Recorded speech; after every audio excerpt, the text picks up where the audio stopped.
You see, we got you that time, didn't we? You thought the sound had gone. And the other week, one of our team was editing the video because I did something similar. And they went, oh, I thought the sound had gone again. But it hasn't. We're here, and I'm sure you can hear us. Welcome to the Open Door Show from propertyCEO. Do you want to say good evening, Ian? Good evening, Ian. Welcome, everybody. Good to have you here.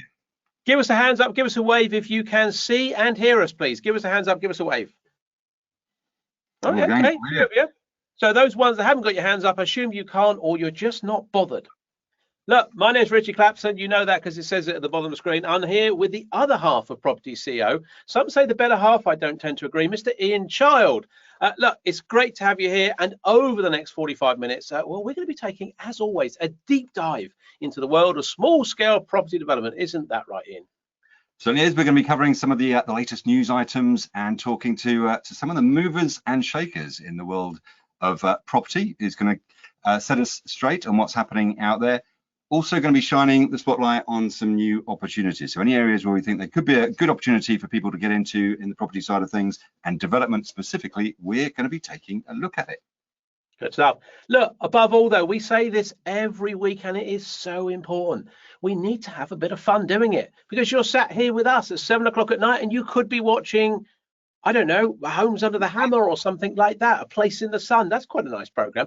Go and watch that. But no, you're here with us. So we've got to have a bit of fun. And as always, life is far too short not to have a bit of fun. But we need you to join in. Some of you already are. You're putting stuff in the chat box, which we like. It's a question and answer show. We do have a guest this evening. Is Damien on? Yes, he is. So Damien, you'll be happy we've got a guest this evening. But please put questions in the chat, not the answer box, in the chat box, and then we will try and answer them. So, Ian, what is the plan tonight? The plan tonight, Richie, they say that the only two things in life that are certain are death and taxes, and we have somebody who can do something about the latter. I don't think you do much about the former, and that is John Ireland, who's the Managing Director of Legacy Wills.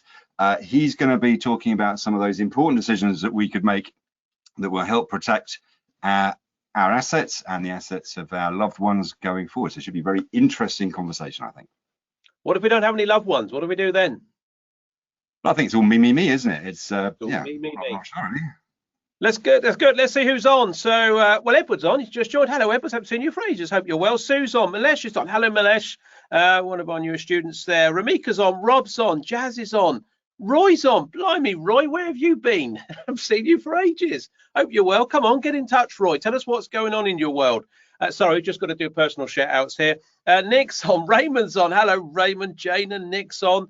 Nice to see you folks on there this evening. Nicola's on. Dan's on. Hello, Dan. Where have you been, you lazy old soul? Jamie's on. Sam's on. Damien's on, we said. Roma and Richard on, #1 fans. Jenny's on, although Jenny thinks she's our #1 fan, but Roma and Richard are quite close. Good evening, gents, says Dan Nelson. Not Dan Nelson. Yeah, it's Dan Nelson. He's on as well. Good evening, Dan. What else is on here? Jenny says, evening, guys. Really good to see you. Yvonne says, good evening. Ramisha says, hello. Glad to be here this evening. Looking forward to the talk. I see the wardrobe hasn't been refreshed since this morning, guys. What it has, it could be the same shirt. We could have several of the same shirts. We've not been in the same shirt all day. Damien, what are you thinking? We have them laundered between shows. Sorry, we missed you yesterday at the Academy Day. Please stop changing the day. Oh yeah, we just stopped changing the day just to accommodate you, Jenny Roma. We can't do that, can we? Unbelievable. Nice to see everyone on here. Have we got some news items, Ian? News, yes, I do have some news down here somewhere. So there's a few bits going on. There's been a lot of levelling up going on since we last spoke. So this one from the Telegraph: the government's levelling up reforms will force landlords to sell up and compound the country's housing shortage, force up rents, and there's all that going on, which is not sounding too great. They reckon that the landlords could be hit with £15,000 worth of bills per house in the levelling up plan. So basically, government is putting in some minimum standards for rental units. They're going to make sure that people then upgrade their rental units to be, I reckon about 800,000 rental properties going to be affected. It's going to cost, for a 3-bedroom house, to bring it up to scratch, they estimate it would be £12,000 to £15,000. So yeah, if you were thinking of a reason to getting into property development rather than investing, then perhaps now is a good time to to do it, and possibly a good opportunity, something to spend your money on. Once you've earned it developing, you can spend it on the levelling up bills. Southeast office market set for a 2022 rebound. So this kind of all goes back to the fact that I think the dust is settling on in terms of what the workforce is doing. There's lots of news of large corporates going back, lots of hybrid working models that are being kind of finalized. And they're saying here that this year, people are going to get off the fence, make long-term decisions about what the space they need, and the ever-evolving hybrid model is likely to take many forms. Obviously, great opportunity there for development if you're doing something local in the office pod space in particular. And then, of course, today we heard that the interest rates went up to from 0.25 to 0.5. They reckon further rises are on the horizon, posing a looming threat to housing market affordability and home prices. There's a firm here basically saying, there analyst firms saying that that they think that the momentum that's going to have been gained from the housing market is going to be lost. We're going to be seeing just monthly gains of about 0.2% for the first half of 2022. Remains to be seen. And then final bit of news. This is really hot news. If you're interested in bamboo, I came across this. That bamboo grown by a neighbour caused £100,000 worth of damage as it spread under the neighbouring property. Apparently, if you were thinking of planting bamboo, then the roots can travel in excess of 30 feet, and it has the potential to be even more damaging than Japanese knotweed. So if you've got a panda, I would suggest get it bought in, but yeah, avoid planting bamboo in your garden by the sound of things. There you go. That is the news. Let me just do the there's the news. Shuffling it. Did you know there was a song called "The Old Bamboo"? And I'm not old enough. I'll have to ask. A song called "The Old Bamboo." Anyway, that aside, Jenny says we need warm, safe, and cozy homes. If homes aren't fit for purpose, they need to be upgraded. We don't need cozy, warm homes. We've got cozy studios. We can live here. And by the way, Ian, are you well? Am I well? I'm well. Good, because just Edward was asking if we're both well. Yes, Edward, thank you very much. Okay, let's bring on our guest. Let's bring on our guest for this evening. So, as Ian said, you know, it is going to be John Ireland from Legacy Wills, because it was important. We wanted to bring an expert in the field that could tell you all about trusts and wills and the importance of it. Someone who was hugely knowledgeable, hugely experienced, hugely respected in that field. We thought we need to bring you the best. We put out some calls and some emails. I mean, to be fair, we didn't get any responses. So we ended up getting John. So John was available. So we thought, well, if John's available, we get him in. And I think he knows a thing or two. So after that warm introduction, let me see if John's available. John, can you hear us? I am available. Excellent. Can you turn your camera on for us, John? Let's see if look at that. John, welcome to the Open Door Show. Did you like your introduction? That was fabulous. Yes, I will go to an opening of an envelope. That's absolutely marvellous. And yeah, thank you for bigging me up. I'm sorry you didn't get any other replies. So you're stuck with me. Good stuff. I don't think we're stuck with you. It's a pleasure. It's a pleasure to have you on board. We've got a good turnout this evening. So, and of course, if you're listening to this on replay, welcome here to the show. Welcome. Hopefully, you're going to get some useful information from John. Known John a few years, had the pleasure of sharing the stage with John sometimes, and it's not a musical. This is it's obviously property type presentations, and hugely respectful of what he does. John, do you want to do a bit of an introduction of who you are, what your company is, and just a little bit about the importance of wills and trusts and things, and then obviously, folks, put your questions in, and we'll get into questions. So, John, bit of introduction, if we may. Absolutely. Okay. Well, I started. I suppose down this path, I became an independent financial advisor about a zillion years ago when the dinosaurs roamed the earth. And one of the things that we had to do, we were legally bound to do, was to ask our clients, have you got a will? Now, most of the people were saying, oh, do you know what? I must get round to doing that. I must get round to it. So, okay, fine. Make a note in your fact find. Client hasn't got a will. Drop them a letter. Say, we discussed this, that, and the other. By the way, please get a will organised. I'd then make a follow-up appointment with them, say in a year's time, to check on their planning, and ask the same question: did you get round to doing that will? Do you know what? Haven't done it yet. I will make an appointment with a solicitor, and yeah, inevitably people didn't do it. They didn't see the need for it. They didn't have, allegedly, the time to do it, etc. So way back in 1996, I started taking will instructions from our clients to provide a very, very simple will, but at least something in place was not, was a lot better than not having anything in place. I worked with the Society of Will Writers, got my accreditation through them and my indemnity insurance, all the exams, blah, blah, blah. And yeah, I was able to provide our clients fairly simple wills. Fast forward to 2012, and I just thought financial services was not a place I wanted to be any longer. And so I thought, right, okay, I sold the business. I had my own business then as an independent financial advisor. Just thought, right, okay, got to get out of this. It wasn't doing me any good. And I started then concentrating on estate planning as we know it now. It's not just simple wills. I'm now allied to a group of solicitors who are based up in the Midlands, and we can do things like wills, trusts, and powers of attorney, which are generally the things that we use to help our clients to protect their assets. Now, all of our solicitors are members of an organisation called STEP, which is the Society of Trusts and Estate Practitioners. Now, if people have not heard of STEP, and I wouldn't expect them to. I've heard of STEPS, John. That's a band, isn't it? STEPS is a band. Yes, and I really don't think that your application will be taken seriously, even though they are reforming. Oh, are they? Oh, you know more than me. Fantastic. Steps are reforming. You heard it here first. And because I knew when I saw you off the premises, and obviously we checked the silver as you left from our house, and I was listening to the Steps albums blaring loudly from your car. That's true. It is a guilty pleasure, and I think we need to let it out. I'm a bit of a fan of Steps. My favourite member of Steps is the one in the middle, whoever that is. Yeah, exactly.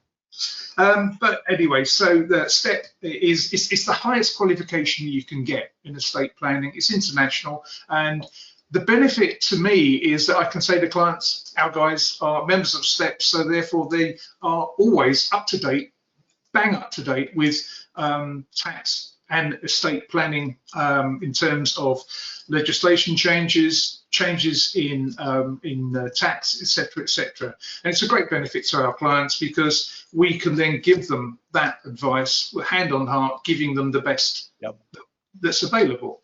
Now, what I was finding was that when clients had a will, they'd just go to your average solicitor in the high street, if they took the time to do that, and someone would usher them into the inch-deep shag pile carpets with the oak-panelled office and charge them a small fortune for not doing much. They would generally just take their instructions. Now, what we do is different because I like to find out more about my client's circumstances so that we can tailor the advice to their situation and what they want to achieve. Most solicitors will not make any money from a will. They tend to make the money by being an executor when someone dies, and that's when they cash in. They do make a lot more money on that basis. That's it probably in a nutshell.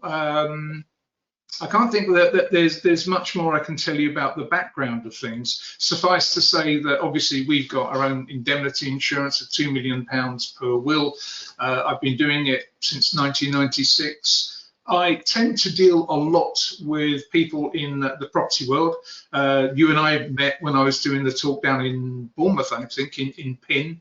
I've got quite a few, I think 24 talks lined up this year around the country, giving talks at PIN, Property Investors Network, if people don't know who they are, and a variety of other private networking groups as well.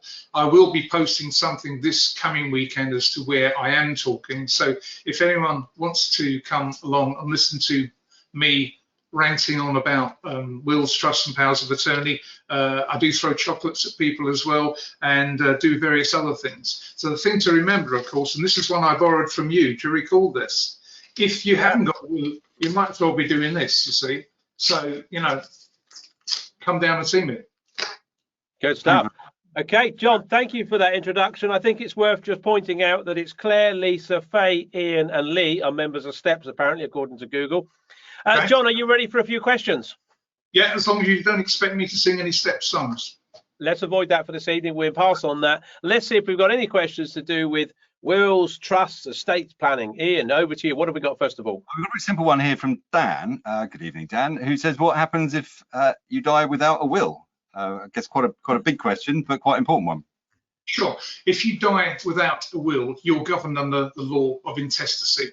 The worst thing possible is that if you die without a will and you've got no living dependents or no one that you can leave anything to, then that money eventually ends up with various other people.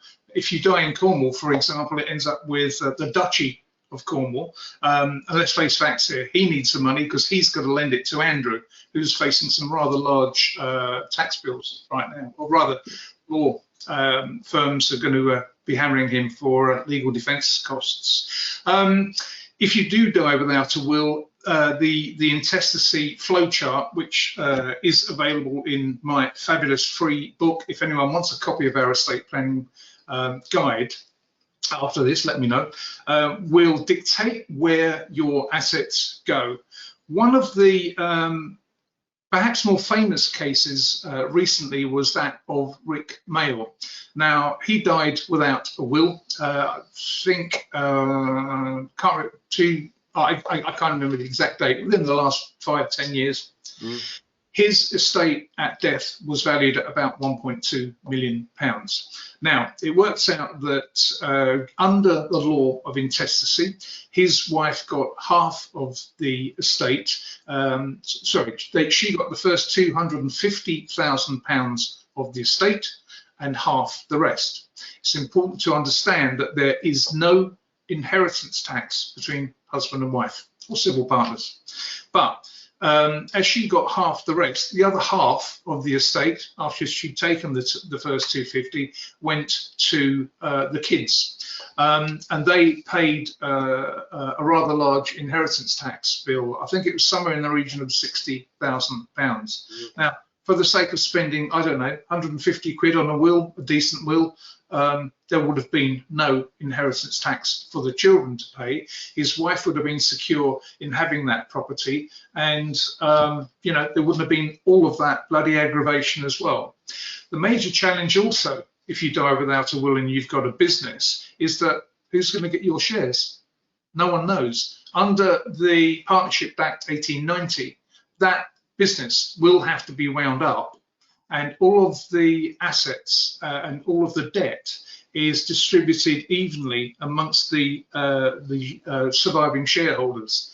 Now, for a lot of the property people out there, they'll frequently go into JV agreements, which is great. But if you haven't got a will sorted out as well, then there's going to be some major problems. So yeah, always better to die with a will than without a will. Brilliant. Fantastic. Great answer, Dan. Hope that answers your question. Richie.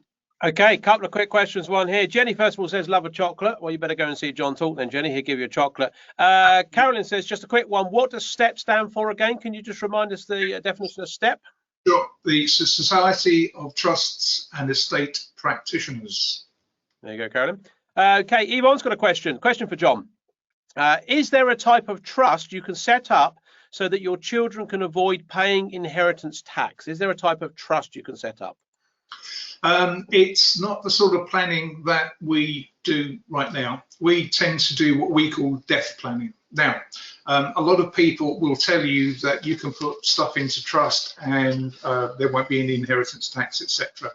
Let's go back to some fundamentals. Everyone in the UK can own assets up to the nil rate band of inheritance tax, which is currently £325,000 before any inheritance tax is due. Now, some years ago, I think probably about 5-6 years ago, the government also introduced another tax relief, which is called the residential nil rate band. That started off at 100 grand and it's gone up in £25,000 increments and has been capped, I think, the last tax year. That's an extra £175,000. So if you take into consideration, say my house, I own half with my wife, and obviously she owns the other half, and we own it as tenants in common, also very important. If I die, the first £325,000 will go into trust for her. Anything over and above that gets left into a separate trust, predominantly because if you leave more than £325,000 into a simple discretionary trust, there is a 6% charge on the excess every 10 years. That's another form of inheritance tax. So if I didn't do my job right and I suggested to someone with a fairly decent sized estate, leave your £1,325,000 worth of assets into one simple trust, then every 10 years, that £1 million excess is going to get charged at 6%, so it's £60,000 unnecessarily paid from the estate. People also assume that when we set up a trust, we're suggesting that they put their assets into it at the time. That is not the case.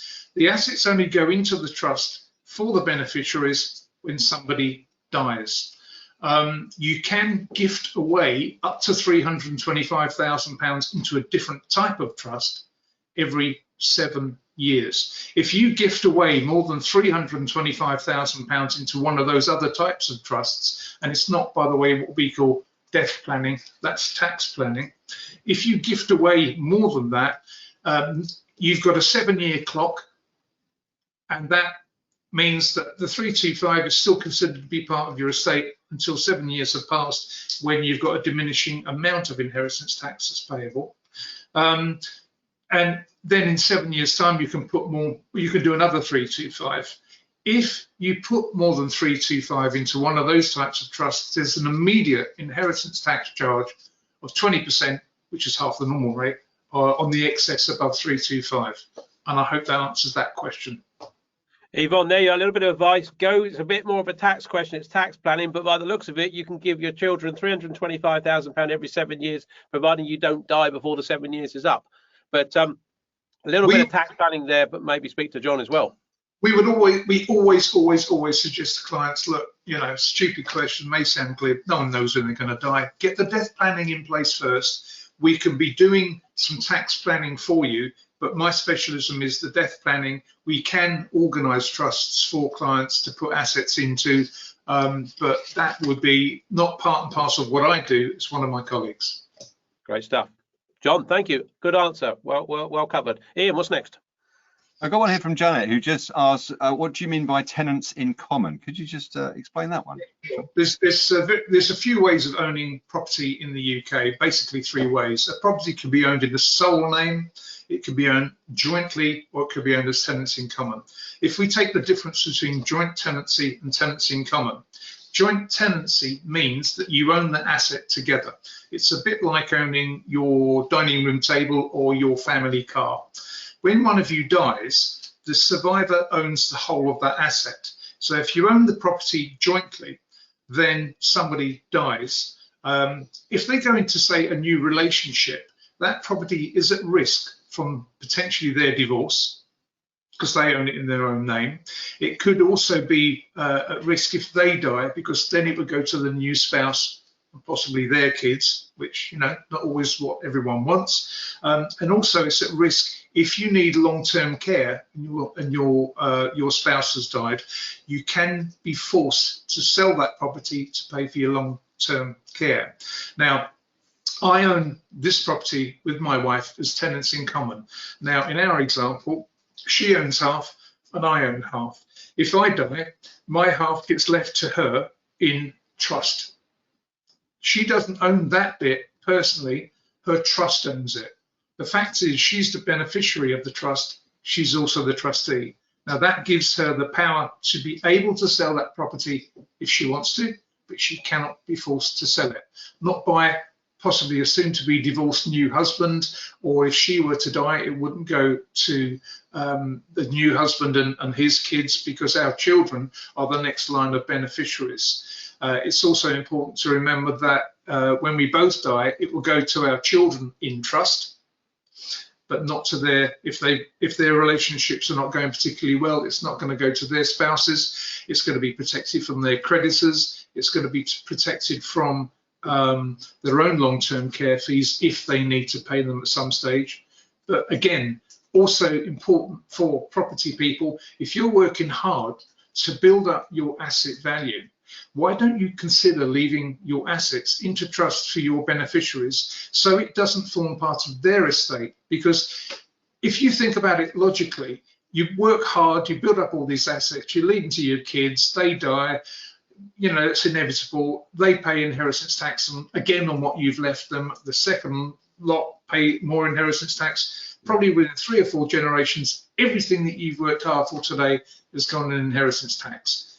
By owning your personal property as tenants in common, and possibly any other personal property that you might have as HMOs or whatever else as tenants in common, if you're in a relationship and not in a company, then that's the best planning that we could suggest. It would depend on your own circumstances, obviously, and what you want to achieve, but you know, I'm always there for a call if anyone wants to talk it through. Fantastic, great answer, Janet. Hope that helps. Richie. Good stuff. So this is from John. Yeah, John says, I want to get into development and build a portfolio and leave some money to my children. What would John's advice be on this? Anything I should start to do from the outset? So what should John do right at the beginning of his journey?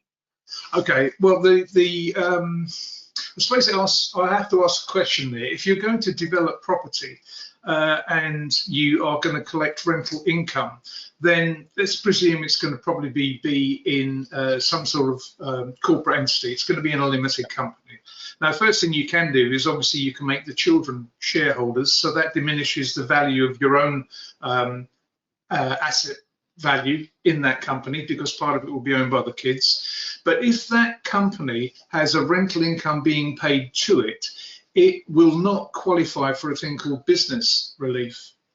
If you were a widget maker and you had if you had assets in that business, on death you can leave your shares to your spouse, and then when your spouse dies, providing they still own those assets, there's no inheritance tax. Okay, and I can go on to that one in a minute if you remind me, because that's an important one as well.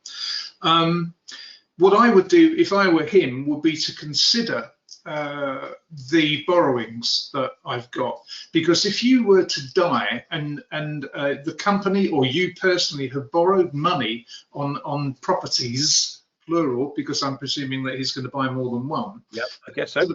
Standing debt. So the only thing you're passing on is the equity in those properties. The better way possibly of doing it, rather than possibly being forced to sell those properties on debt, because after all the contract is with that person when they're alive, not when they die, the best way of doing it potentially would be to take out some life cover to cover that debt. Okay, but even then you have to be very, very careful how you pay off the mortgage, because if you pay it off as an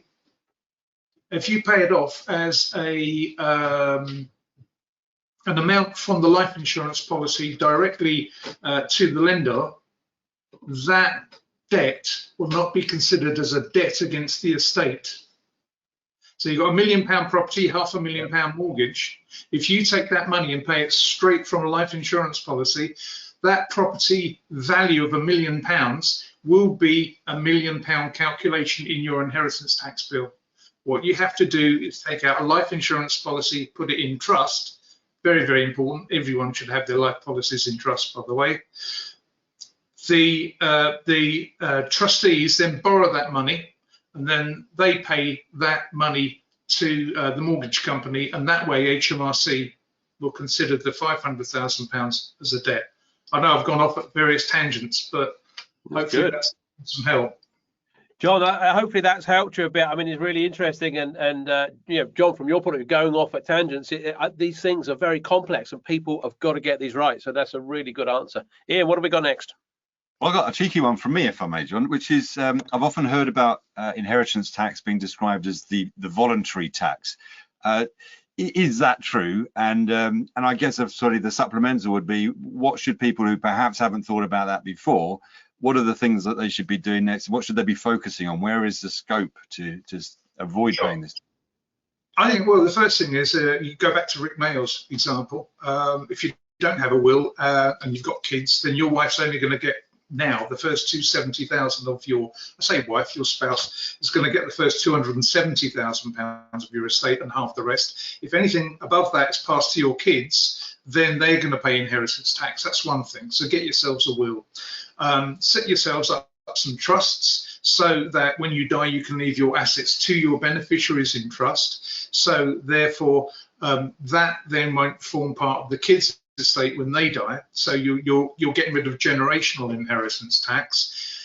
Be very careful with your gifting, because if you gift away, if you're able to gift away more than £325,000 in a particular set of 7 years, if you gift away more than that, again, there's another inheritance tax charge of 20%. If you put more than £325,000 into a discretionary trust, the excess is going to get charged at 6% every 10 years. If you've got life insurance policies, make sure they're in trust. If your financial advisor hasn't done their job properly and put those properties in trust, kick them into the long grass, because they don't deserve to be your financial advisor. Those policies should be in trust, which you can get from the life insurance company. Sometimes I would say you've got to be wary of the trusts supplied by the life insurance company, because sometimes they're called what we used to call, I believe, revert to set law. Somebody dies, they leave their £500,000 worth of life insurance policy into a trust supplied by the life insurance company, but that trust only used to last 2 years. And then the trust would disappear and that money would end up in the beneficiary's bank account. And then when they die, £500,000 richer, they pay £200,000 worth of inheritance tax. So that's another thing to do. Policies in trust are very, very important. And just give us a call. And if there's any other extenuating circumstances I might cover for any of your viewers, I'm more than happy to have a chat to them about it. There's no fee, there's no obligation. Fantastic, John. Thank you, much appreciated. Okay, question from Beverly. Beverly says, can you talk about discretionary trusts? What type is needed for a 50-50 business partnership? Well, it depends on the value of the business. You could leave your business shares into a discretionary trust, but of course, if it's over and above £325,000 at death, there will be a 6% charge on the excess every 10 years. What you can do to get around that, and what I've done with my wife, is we've set up discretionary trusts to put the first £325,000 into, and then we set up a different type of trust called an interest in possession trust. The interest in possession trust can take any amount of money into it, and there won't be a 6% charge every 10 years. Hopefully that answers the question. And Beverly's follow-up is, what would be your cost in setting up a discretionary trust and will? I guess that depends, doesn't it? Someone's really got to get in touch with you and talk about their individual circumstances. Well, it does really. It depends if there's major complications. I mean, basic charge for a will is 150 quid. We charge up to 895 for a trust. So yeah, reasonable costs, I would say, because if you're going to go to a solicitor, not only do you have to take your time in going to a solicitor, whereas we can do it on a Zoom call, and clients get the benefit of my experience, the benefit of our tax and lawyers' experience as well, because they're members of STEP, and it can be done basically from the comfort of your own home and a lot quicker than a solicitor. Beverly, there we go. Hopefully that helps, John. Thank you for that. Ian, what's next? We've got another one here. Oh, I've just noticed it's from Beverly as well. She's doing well tonight. Can you change your mortgage from joint, or your house ownership from joint ownership to tenants in common? And I guess the follow-up would be, how do you do it, and is it easy? Yeah, short answer is yes, we do it daily. There's a thing that we can do for clients quite easily. It's not a problem. It doesn't affect the mortgage at all. Mortgage companies don't care, because they're only concerned with their debt, what is owed to them. There's also a way of changing ownership of a property, which again we do. If you get two people that are in a relationship, say one of them's got properties solely in their name, when they get together, what we can do is what we call a deed of trust. So say, for example, she owns a property that she wants to look after on her death and make sure that her spouse gets that. What we would do is say, right, deed of trust, she gives away, I don't know, on paper, say 50% today, okay? He has then got a piece of paper, legal piece of paper that we've drawn up for them, that will mean that she signed it, he signed it, it's got all the terms, etc. in there. He owns 50% of that property. Doesn't have to be registered with land registry. The mortgage company don't have to be informed either. She dies in 6 months' time. He's probably going to be an executor of the will anyway. Pulls out the deed of trust to say, well, I personally own 50% of her property. The other 50% in her will, she then passes to him in a trust. That protects it. If he goes into a new relationship and that doesn't work out, the new spouse can't then claim against his estate and say, right, I want some of that property that you've got. He only owns the half that he owns today. The other half goes into trust, therefore it's protected, and it's protected from his long-term care fees, and it can go to any children that they may have as well. Fantastic. Beverly, you've done well there. Hat trick of answers for Beverly. Richie. Good stuff. Quick one here from Rimsha. Rimsha says, evening, John and the A team. That's us, I think, Ian. But John, we let John be a part of the A team this evening. How long does it take to set up a will, and how much time and input would I need to provide? Just thinking, I like the idea, but I'm really busy at the moment. Well, I think we talked about, it came in before, you talked about doing it on Zoom, but I guess they've got to get a bit of information together. How long really does it take, do you think? How much time is someone going to invest in this? Not a lot, I don't suspect. Not at all. The process for us is that if someone's interested in getting a will, we will arrange via an email a link to my diary. They can book in a time for an exploratory call. That triggers a fact find to be sent out to them, and believe me, it's not onerous. It's like a page and a bit. I need to know a bit more about their information, about their situation before I start talking. Otherwise, we are wasting my time and their time. Just put it down. Tell us what you've got, and I can ask any questions if things are missing or whatever. We would then have a discussion on what they want to achieve. It takes 45 minutes. I will then describe to them what my suggestions would be, together with an outline of the fees. We then would put together what we call an estate planning recommendations report, which we'll send out to them within the next day or so. That describes exactly what we've talked about, what our recommendations are, what the fees are. We generally would book another call with that prospective client a week or two down the line, so that we can go over the planning again, make sure they've got a full understanding, and answer any questions they've got, obviously.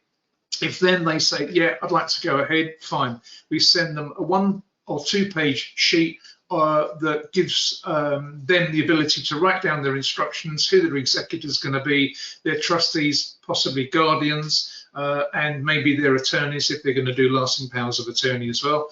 They send it back to us, provided I understand everything and they've signed our terms of business. We ask them for a deposit. If that's the case, great. We would then prepare their documents. The next stage is to send them what we call a client summary. The client summary will have everything that we prepared for them in their documents. So it'll have all those names and addresses and dates of birth. We want the client to read through that lot, make sure there's no mistakes, no spelling mistakes, addresses are wrong, etc., etc. Oh, and yes, I forgot to add so and so, because that happens as well. They're all done. Client's happy with the client summary, or we've made some changes if they want us to, and maybe we've made a mistake. It happens.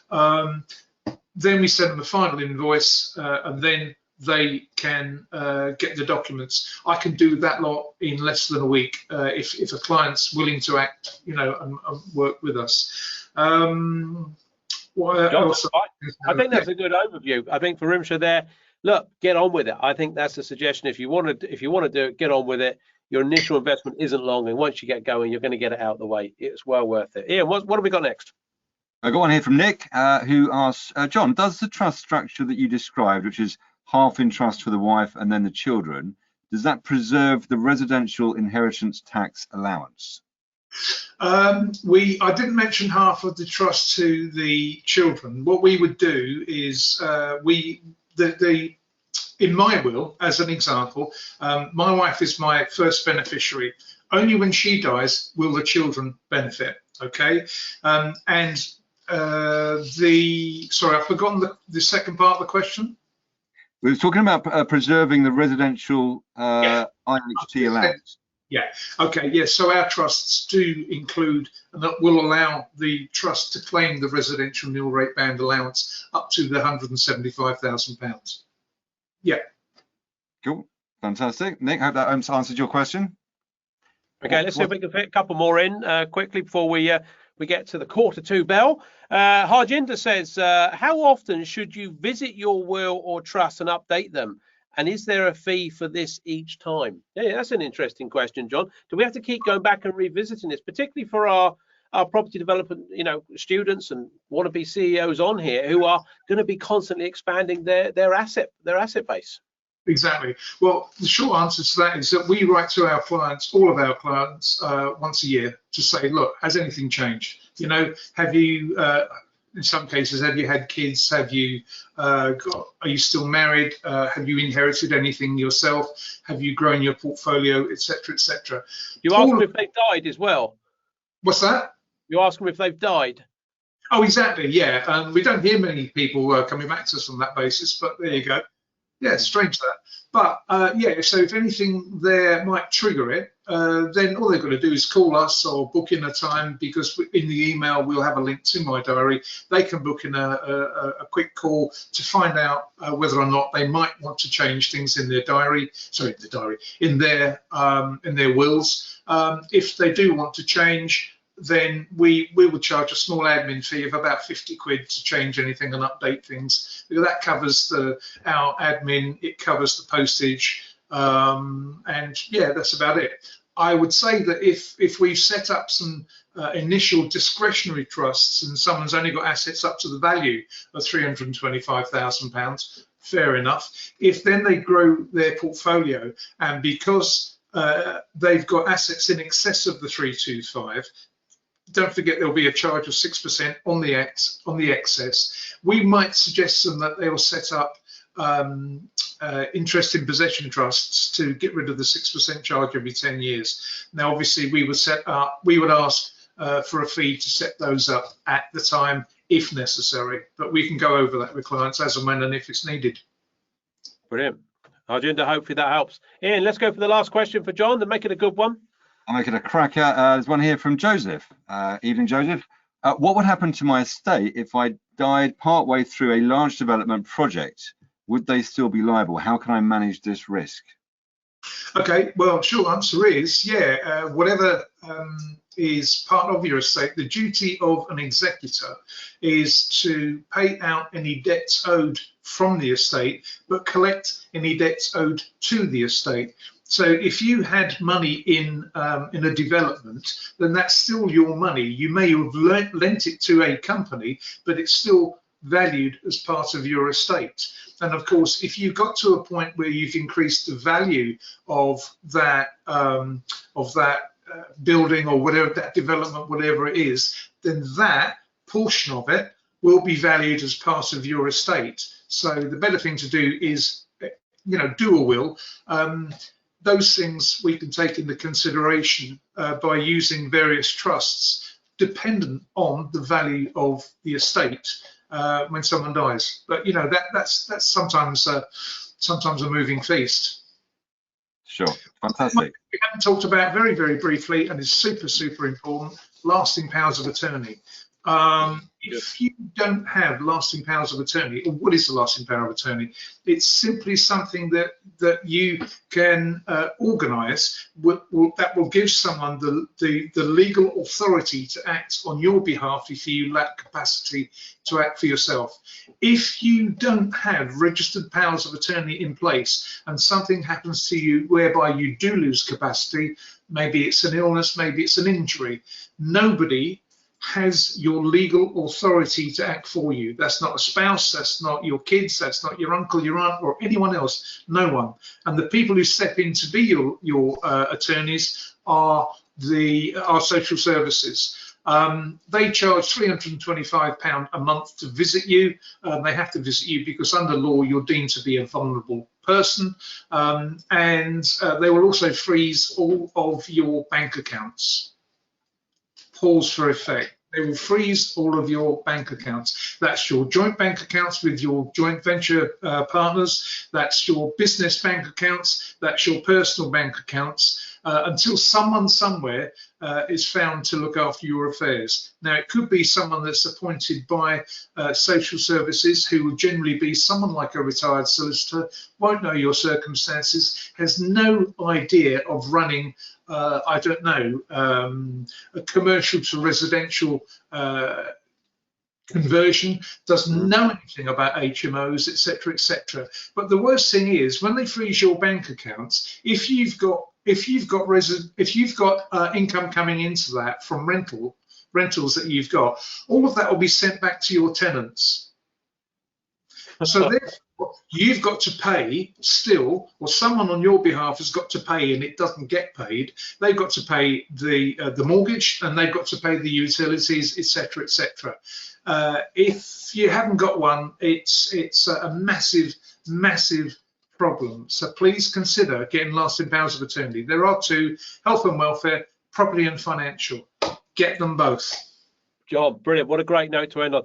John, look, thank you very much. If people want to reach out and contact you, what's the best contact details? Can you just tell us what they are? Sure, they can email me. The email address is John, JOHN, at legacy, LEGACY, hyphen, that's a dash, wills, plural, .co.uk. It's important to get that email address correct because there's a crap company out there called Legacy Wills, and we get a lot of their disgruntled clients saying, where's my documents? And it's not us. We are legacy-wills.co.uk, or you can call me 02 08 547 2583. John, can you give that phone number again, just so people can write that down? 02 08 547 2583. If they want to email me, that'd be great. I'll send everyone that emails me a copy of our estate planning guide and a link to my diary so they can book in a time for a free 45-minute chat. There's no fee, there's no obligation. Love it, John. Thank you for coming on, John. That's great. We've covered a huge amount of content, so thank you for giving up your time. I do hope people will reach out. A lot of really important stuff, particularly that last comment at the end on lasting powers of attorney. John, thank you very much. Thank you for your time. Enjoy the rest of your evening. I trust. Great stuff. Blimey, wow. He's gone. That's John gone. That was good, wasn't it? It was very good. Did you enjoy that? I mean, isn't it? The thing that I'm worried about then is this problem at the end. If we get a bit doddery, what if we get a bit doddery and we haven't got any lasting powers of attorney and we're in trouble? We are in trouble. I thought you were going to say you're worried about the car. We started using the car as an analogy, as an example. You looked a bit sweaty, I thought. But no, good very stuff. Good. Folks, hopefully you enjoyed that. We've enjoyed this evening. We've enjoyed it, haven't we, Ian? Definite? We have. No, very interesting. Enlightening. Please pop in the chat box if you have enjoyed the show. It's always nice to get your comments in there. We can certainly pass some of them on to John. If you have enjoyed the show, please put it in there. Let us know. Next week's show, same time, Thursday, and we're going to be talking to Sue Sims and Adam Lawrence. They are the co-founders of Partners in Property. They have both been on the show separately before, but we're going to bring them on as a double act. I don't think they've ever done this as a double act before. And we're going to be talking about the rise of the landlord developer. They are huge portfolio owners in their own right. I am talking huge. They've got big portfolios, and they're going to be talking, and we're going to be discussing and having a bit of a Q&A session all about all those people that the landlords are wanting to get into development. And we have, for those that are brand new to development, we have a bit of an opportunity for you next week. So we look forward to seeing you then, don't we, Ian? We certainly do. Great stuff. We will put John's details in the show notes. That'll be up on YouTube next week and on our website. So please have a look at those. In the meantime, what do various people say? Let's have a look. So Jenny says, thank you. Useful and has popped up. Useful and interesting as always. See you in April. What? See you in April. Great show, guys. Says Dan. I'm worried about you joining Steps. That? Oh, that's Roy. I could join it. I don't know what they've got to do. That should be great. I don't know the songs. Maybe I could learn one for next week. Brilliant show, says Sophie. Venus says a very informative evening. Thank you. Well, thank you, Venus. Very useful. Thank you, says Carolyn. Sophie says thank you as always. Thank you, guys. Thanks. Beverly and Alan. What's that there? Very good week. We will call John. Go for it. Go call John. Another non-rant, Richie. Thank you very much, says Malesh. Are you feeling okay? I'm feeling absolutely fine. Hope you are as well. Have a good evening. See you all next week. Cheers now. Bye-bye.